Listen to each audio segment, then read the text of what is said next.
BMW M4 seems destined to forever be the second most exciting model in the 4 Series clan, having previously played second fiddle to the water-injected M4 GTS and now finding its position at the top of the range usurped by the fractionally faster, fractionally firmer M4 CS. While the regular M4 remains a hugely desirable performance car, its suitors will be forever gazing over its shoulder and trying to flirt with its sexier sister. But for anyone forced to make do with the regular M4, there is some compensation in the form of a mild facelift for the 2018 model year, bringing the M4 up to date with the rest of the 4 Series lineup.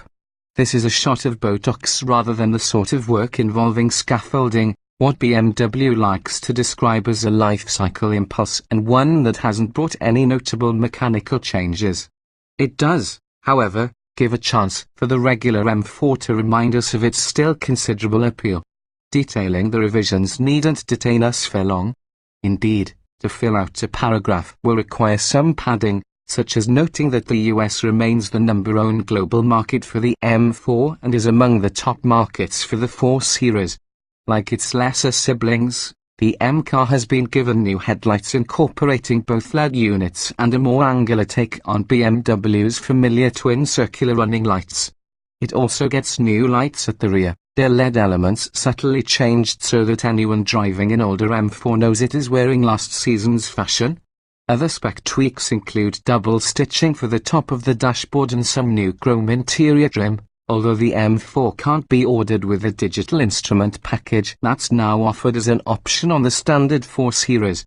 No more dramatic on the road. We drove 2 new M4s in the United Kingdom, a manual convertible and a coupe fitted with BMW's dual-clutch automatic gearbox at $2,900 option, both of which benefited from the $4,750 competition package that now is specified by a majority of buyers on either side of the Atlantic.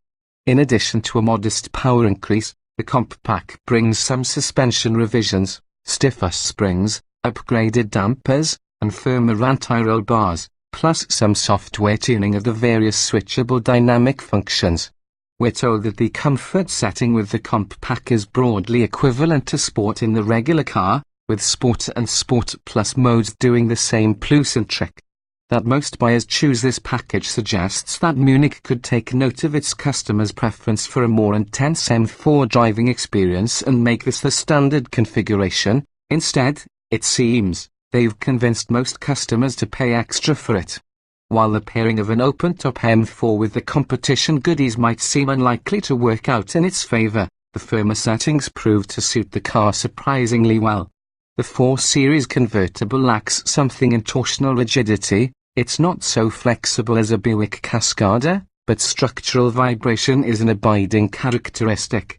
Images in the rear view mirror gain a fuzzy edge, even at low speeds and on apparently smooth roads.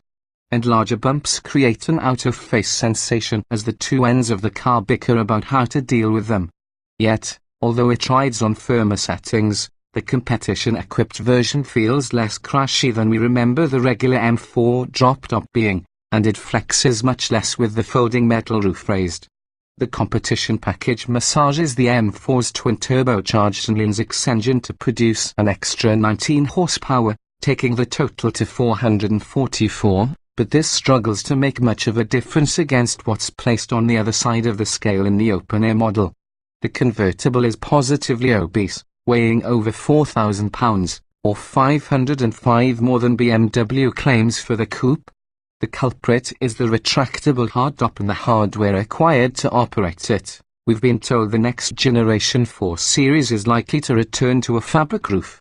So while the open M4 is certainly fast, it is markedly less willing and less agile than the coupe.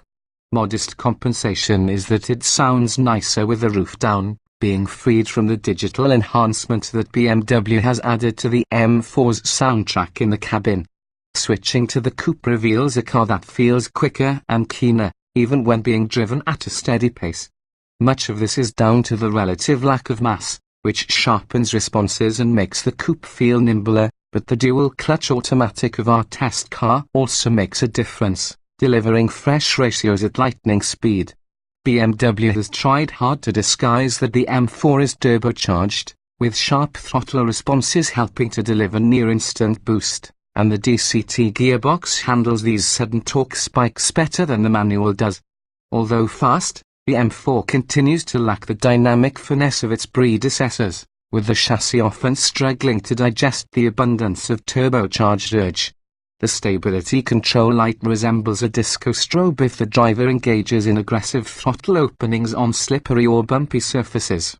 The M4 remains an M car that we don't feel unconditional love for, and these latest revisions have done nothing to address our previous criticisms. It is still a car that seems to have been engineered to deliver performance metrics rather than the sort of life-enhancing dynamic experience that used to come standard with the M badge. For a better take on what we love about M cars, the advice persists that you could save a bundle and pick the smaller M2.